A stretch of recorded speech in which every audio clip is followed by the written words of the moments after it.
Եթե հոգնել ես քաղաքի աղմուկից ու փնտրում ես նոր կառուցված, նոր վերանորոգված առանձնատուն, որը չբնակեցված է, ուրեմն նայի միջև վերջ Դավիթ Բեկ փողոցի եւ Նոր Քմարաշի միջնամասում ենք, հեռուստաաշտարակի ետնամասում։ Սա հյուրասենյակն է, կա հեռուստացույց, կահավորված չի, այսինքն մասամբ է կահավորված, խոհանոցի հետ միասին, շատ մեծ ընդարձակ խոհանոց է, ամբողջությամբ կահավորված եւ կա տեխնիկա։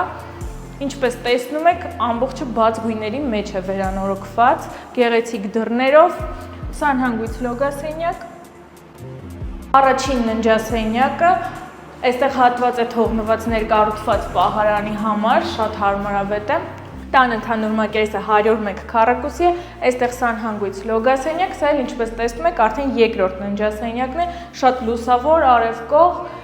Սա էլ զգեստասենյակի համար փոքրիկ հատված է նախատեսված։ Ետնամասում ունենք բակային հատված, հողի ընդհանուր մակերեսը 280 քառակուսի է, երկու կողմերից պարսպապատ է եւ ներսը չի երևում եւ ունենք մեծ ավտոտնակ, մոտ 2 մեքենա կարող եք կայանել, իսկ արժեքը այս առանձնատան համար $220,000 է, ինձ թվում է շատ հարմար արժեք է։